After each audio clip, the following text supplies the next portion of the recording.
जय श्री राम मित्रों। आज की कहानी है चोर और महात्मा का ज्ञान। और चैनल पर नए हो तो चैनल को सब्सक्राइब अवश्य करें। प्रभु राम आपका कल्याण करेंगे। तो आइए शुरू करते हैं। बहुत समय पहले किसी नगर में एक बूढ़ा चोर रहता था। 16 वर्षीय उसका एक लड़का भी था। चोर जब ज़्यादा बूढ़ा हो गया तो उसने अपने बेटे को चोरी की विद्या सिखाई। कुछ ही दिनों में वह लड़का चोरी की विद्या में बहुत प्रवीण हो गया। दोनों बाप बेटा आराम से जीवन व्यतीत करने लगे। एक दिन चोर ने अपने बेटे से कहा, देखो बेटा, साधु संतों की बात कभी नहीं सुननी चाहिए।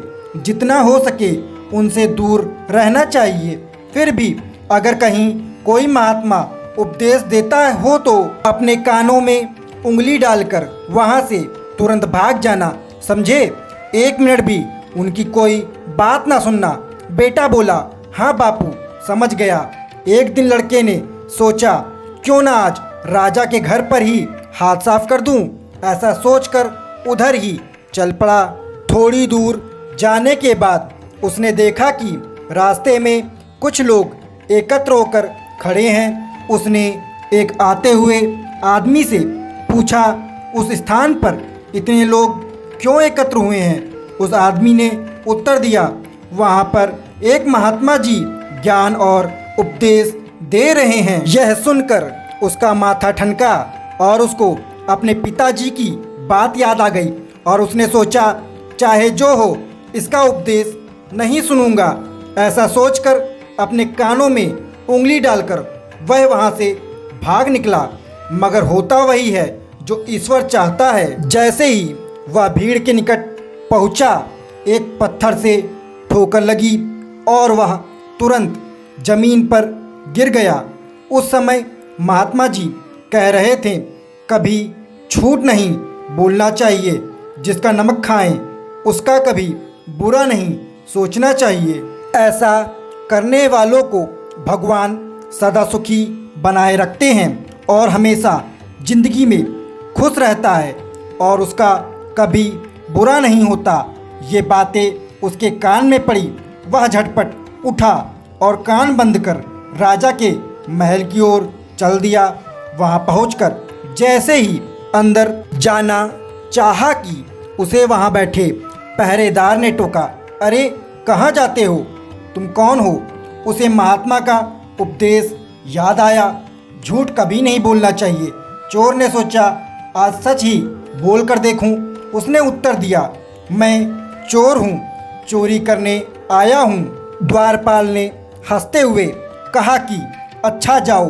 उसने सोचा, राजमहल का नौकर होगा, मजाक कर रहा है। चोर सच बोलकर राजमहल में प्रवेश कर गया। एक कमरे में घुसा। वहाँ ढेर सारा धन तथा जेवर देख उसका मन खुशी से भर गया। एक थैले में सब पैसा और आभूषण भर लिया और दूसरे कमरे में घुसा। वहाँ रसोई घर था। अनेक प्रकार का भोजन बना हुआ था। वह खाना खाने लगा। खाना खाने के बाद वह थैला उठाकर चलने लगा कि तभी फिर महात्मा का उपदेश याद आया, जिसका नमक खाओ उसका बुरा मत सोचो। उसने अपने मन में कहा, मैंने जो खाना खाया है उसमें नमक भी था और मैंने तो इस राजा का नमक भी खा लिया है और इस राजा का बुरा नहीं सोचना चाहिए। इतना सोचकर थैला वहीं रसोई में रख कर वह वापस चल पड़ा। द्वारपाल ने फिर पूछा, क्या हुआ, चोरी क्यों नहीं की। तो चोर ने बोला कि देखिए, जिसका नमक खाया है उसका बुरा नहीं सोचना चाहिए। मैंने राजा का खाना खाया है और उसमें मुझे नमक महसूस हुआ, अतः मैंने तो राजा का नमक खाया है, इसलिए चोरी का माल नहीं लाया, वहीं रसोई में छोड़ आया। इतना कहकर वह वहाँ से निकला। उधर रसोइये ने शोर मचाया, पकड़ो पकड़ो, चोर भागा जा रहा। पहरेदार ने चोर को पकड़कर दरबार में उपस्थित किया। राजा के पूछने पर उसने बताया कि एक महात्मा के द्वारा दिए गए उपदेश के मुताबिक कभी झूठ नहीं बोलना चाहिए और जिसका नमक खाया उसका बुरा नहीं सोचना चाहिए। इसीलिए मैंने पहरेदार के पूछने पर अपने को चोर बताया, क्योंकि मैं चोरी करने आया था। आपका धन चुराया, लेकिन आपका खाना भी खाया जिसमें नमक मिला हुआ था। इसीलिए आपका बुरा नहीं किया और धन छोड़कर भागा। उसके उत्तर पर राजा बहुत खुश हुआ और राजा ने उसे अपने दरबार में नौकरी दे दी।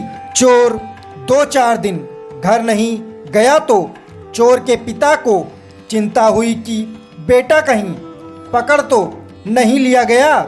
लेकिन 4 दिन के बाद लड़का आया तो बाप अचंभित रह गया अपने बेटे को अच्छे वस्त्रों में देखकर।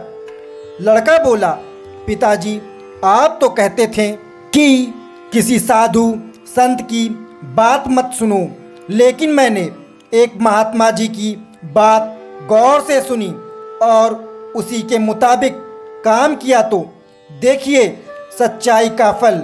मुझे राजमहल में अच्छी नौकरी मिल गई। महात्माओं के तो प्रवचन मात्र से कल्याण होता है। दोस्तों, कहते हैं ना कि यदि भगवत ज्ञान के 2 शब्द भी किसी व्यक्ति के कान में पड़ जाएं और उस ज्ञान का वह उपयोग करे तो उसका जीवन धन्य हो जाता है। चाहे उस व्यक्ति ने कितने भी पाप कर रखे हों, उसका जीवन भगवत ज्ञान मात्र से तृप्त हो जाता है। दोस्तों, कहानी अच्छी लगी हो तो चैनल को सब्सक्राइब अवश्य करें। तो बोलिए जय श्री राम।